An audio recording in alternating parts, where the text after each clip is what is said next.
Good day, viewers. Welcome to a fresh edition of 30 Minutes, the interactive program of Trust Television with me, Manir and Ali. Our guest today is a bit familiar. He's been here.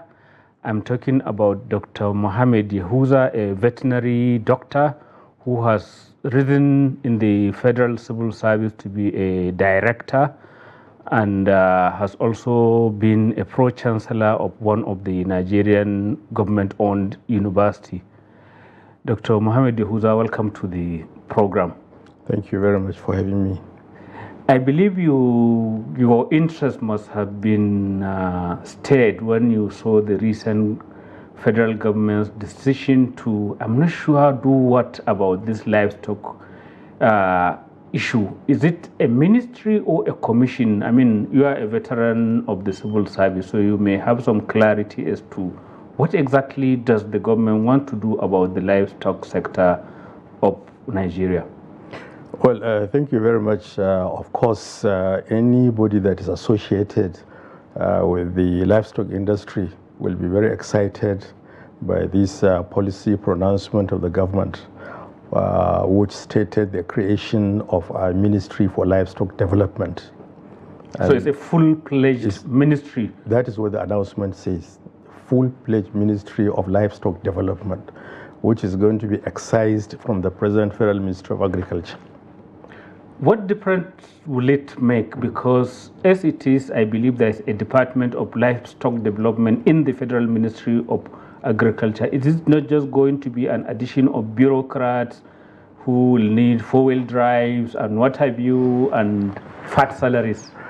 No, I don't think so. I think this is one of the most progressive decisions that the government has taken of recent. Is a decision that we've been hoping for long time ago, and the fear that people are expressing that this is going to expand the bureaucracy, etc., I think is unfounded, because already there is a Department of Livestock and Animal Health in the Federal Ministry of Agriculture. Now, that is going to form the nucleus of the new ministry. But how does this square up with the government's earlier decision to implement the Oros report, which sought to cut down the bureaucracy in the federal government? Civil service. So you are now adding another ministry. No, this is what you see. Adding another ministry does not necessarily mean adding financial burden on the government, because what is going to happen now is that there will have to be a minister. Yes. There will have to be a permanent secretary. There will have to be the retinue of directors and other officials. Yes. The minister is the only one that is going to come from outside. That is assuming that the present Minister of State is not upgraded to the position of full minister in the new ministry. A permanent secretary can always be sourced from the pool of the head of service, who is already in the payroll of the government. Now, all the other directors are there. There are 3 service directors normally in a ministry: admin, finance, and planning. Now, the director of finance is usually picked up from the pool of the Office of the Accountant General of the Federation. Similarly, the Director of Administration will come from the pool of administrators in the Office of the Head of Service, and then Director of Planning, PRS, also will come from the pool of admin officers in the Office of the Head of Service. So you will see that in terms of additional funding of personnel, there isn't really much that government is going to bear. Now, but what up in terms of actual service delivery? Because as it is, you have the Federal Ministry of Agriculture and Food Security, recently renamed, and there's this Department of Livestock, full-fledged with all the directors, all the officials there, but it is not delivering. Simple issues that were there in the past, they no longer happen. Yeah, absolutely. Now, that is why there is need for creation of this ministry to focus more on one section of agriculture that has been neglected for a very long time. You know that Nigeria, as far as livestock development is concerned, I wouldn't say it has come to the level that we would have liked, but I think the potential is there, and that even now, livestock contributes about 10% of the GDP that general agriculture is contributing to the economy of Nigeria. It also provides for employment, particularly in the rural areas. It also provides for protein for people to eat and be healthy.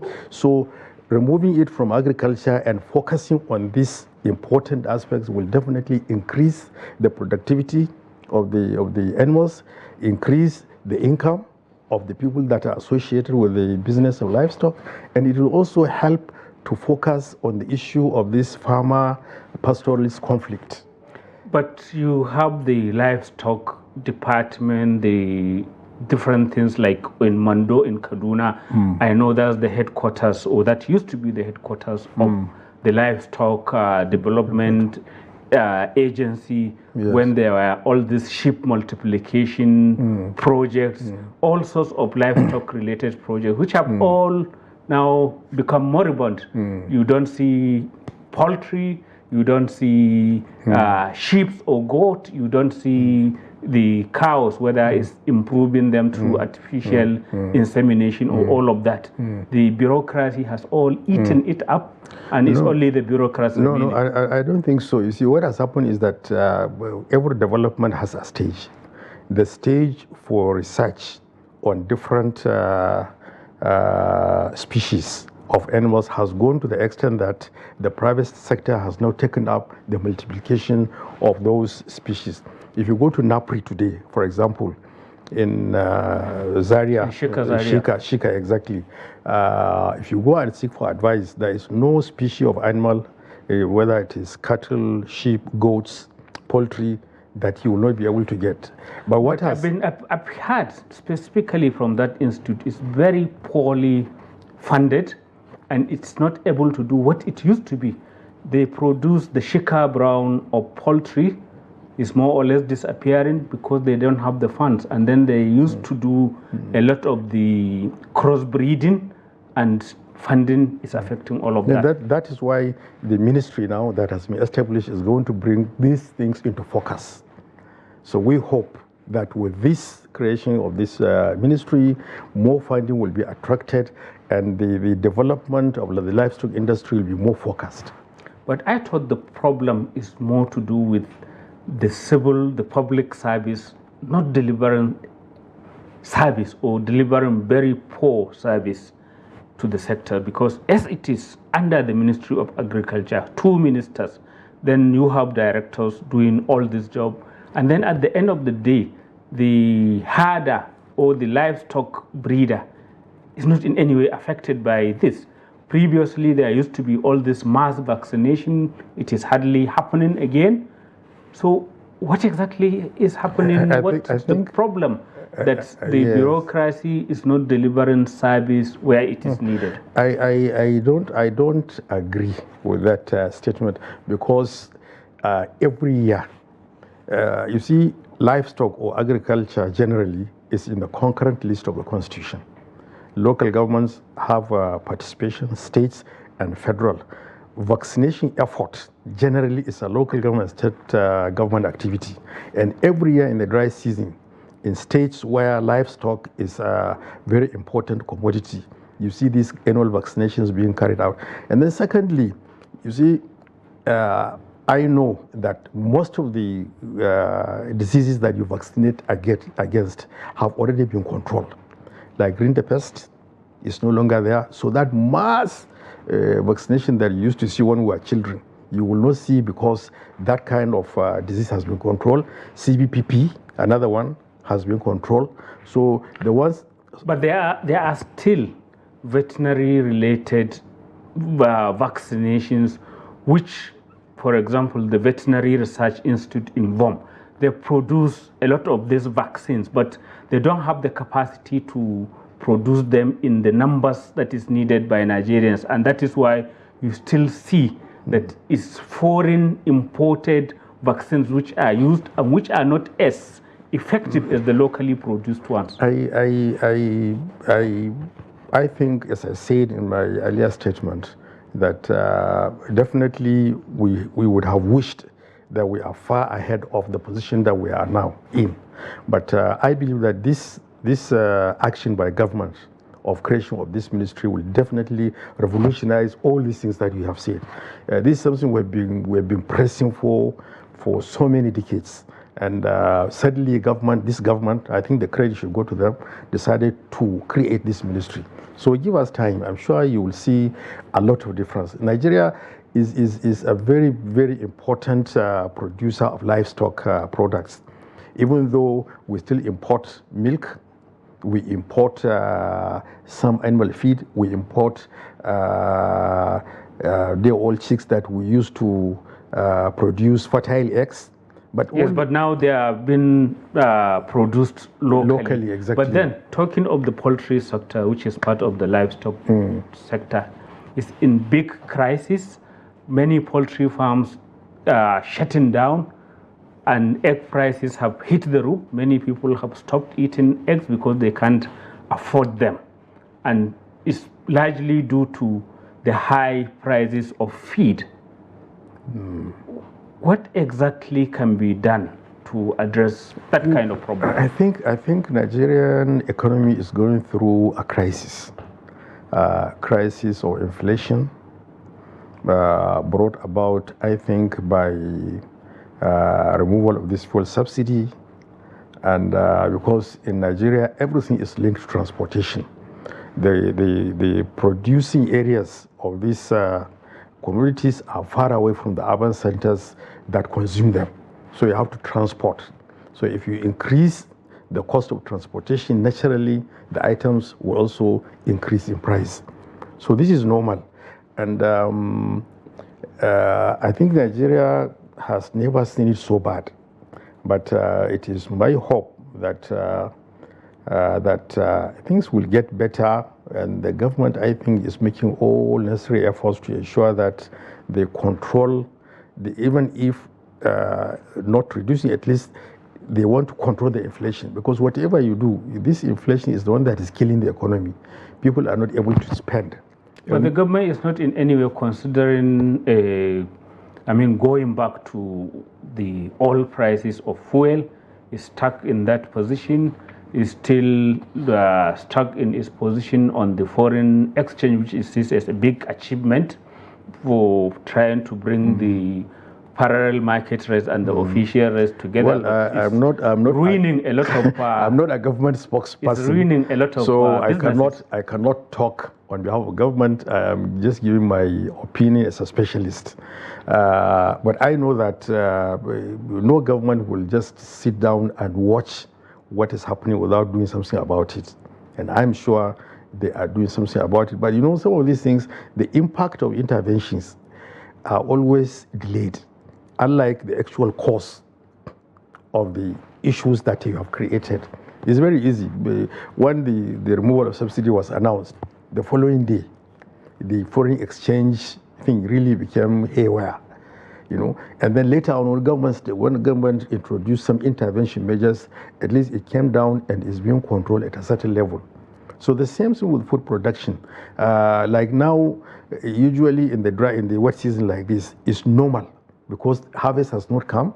So it's normal for price of food items to go up. Yes, but harvest is still some months away. Exactly. 2-3 months away. Yes. And now the government has come out with this idea of allowing imports of wheat, maize, and brown rice, as they call it.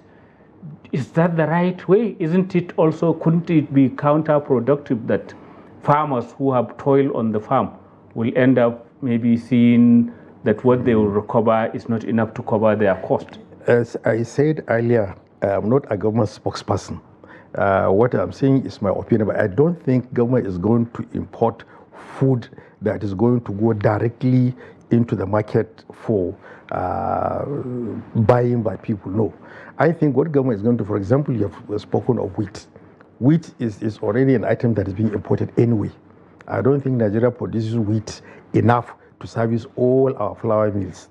I was a project manager in Chad Basin Development Authority in New Marte. We produced wheat, but the wheat we produced was not even enough to feed the flour mill in Maiduguri. You know, so really, I don't think they are going to import wheat or ready flour, but bringing in the wheat will satisfy some of the requirement of the flour mills, and then flour will be produced, and then the quantity will increase in the market. I said the same thing with the maize. The maize is not going to be imported for eating. It's going to be imported for poultry mills, so that they can produce poultry feed, and then the feed can go to the market. The producers of poultry products will buy, and hopefully the productivity will increase, and then the price will go down. Very good point to go on a short break, and then when we resume, we'll continue with the conversation. Viewers, it is 30 minutes, the interactive program of Trust Television, and our guest today is Dr. Mohammed Yahuza, a veterinary doctor and a retired director in the federal bureaucracy. This is Trust TV, documenting the Nigerian story. Welcome back.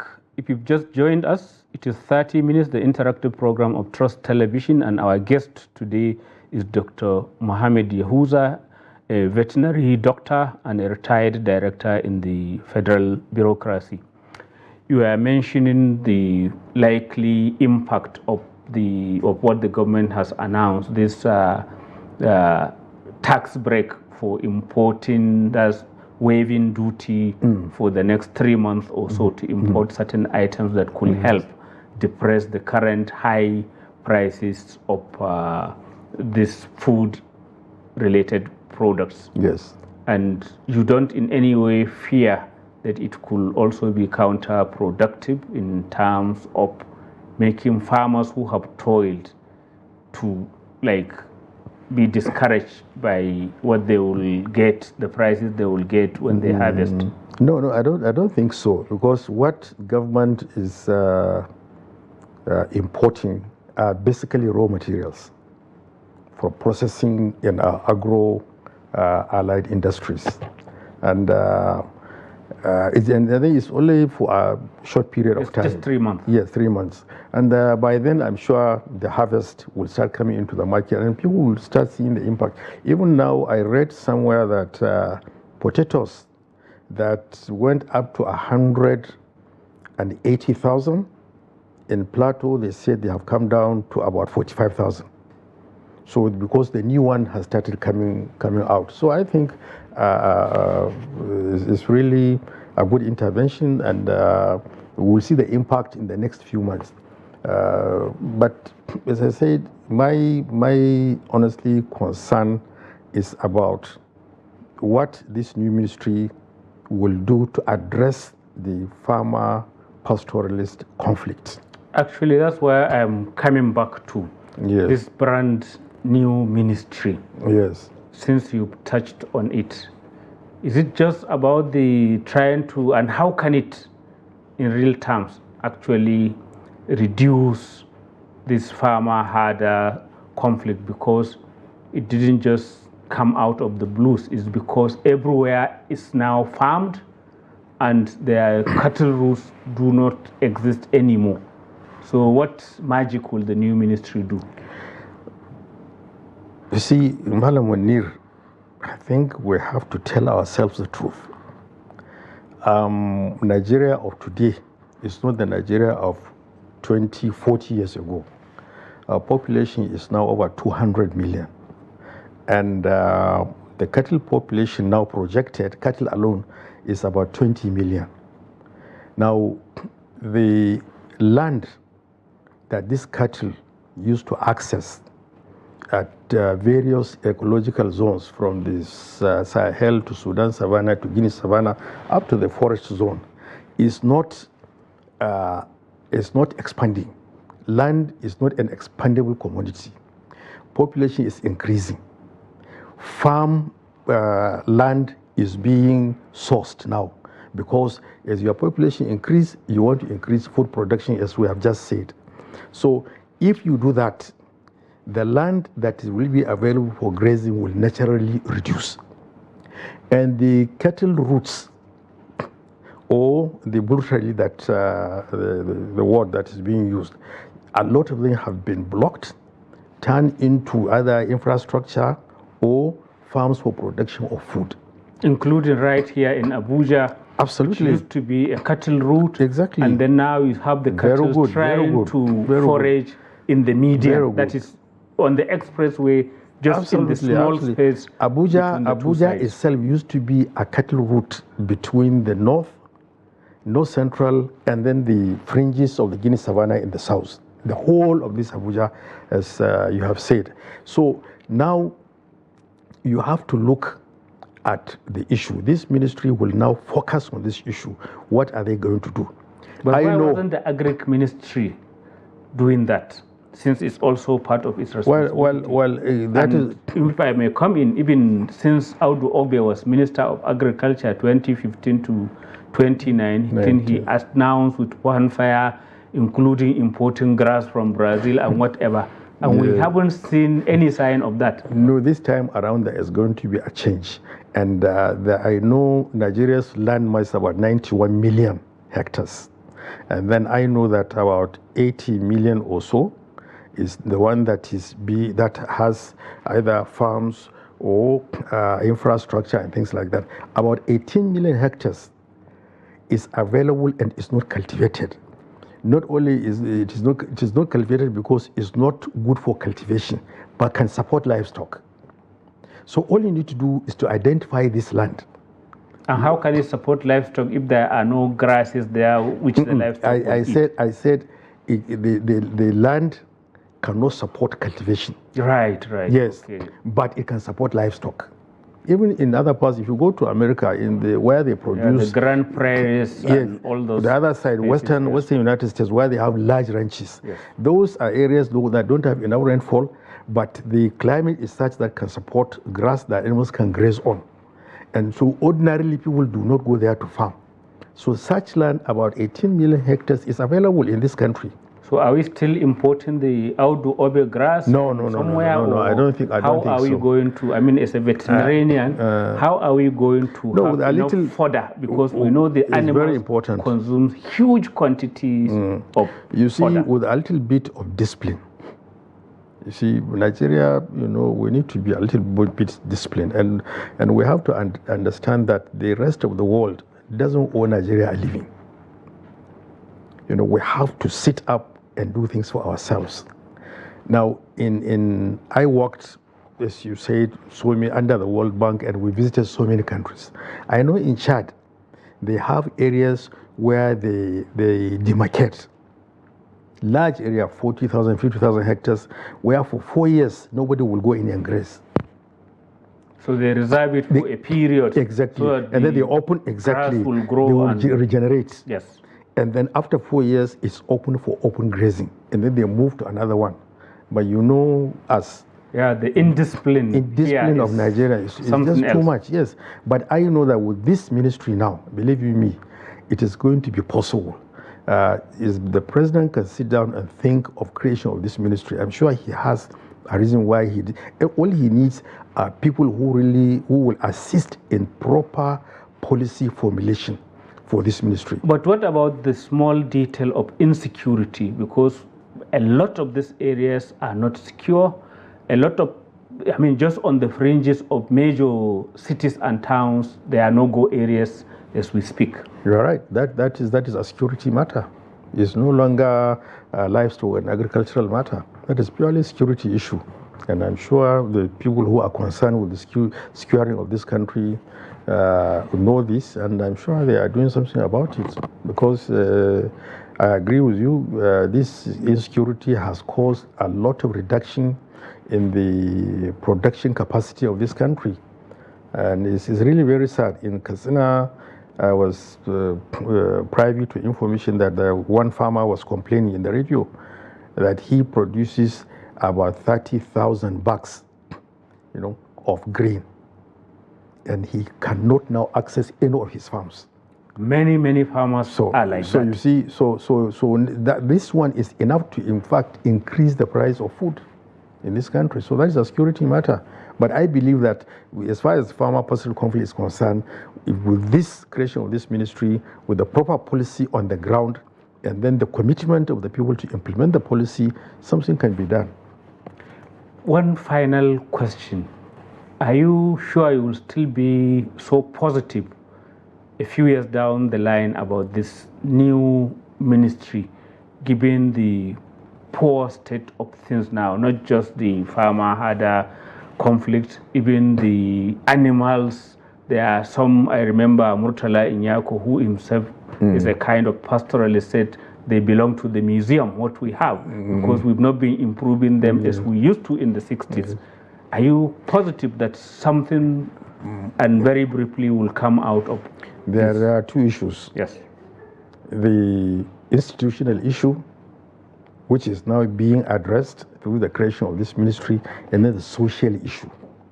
The social issue is going to be the most difficult because you have to really carry out serious sensitization of our pastoralists to sedentarize. This roaming about cannot continue, not in this era. A very good point to end this edition of this program. Viewers, that's the end of this edition of 30 Minutes. Keep at it with us.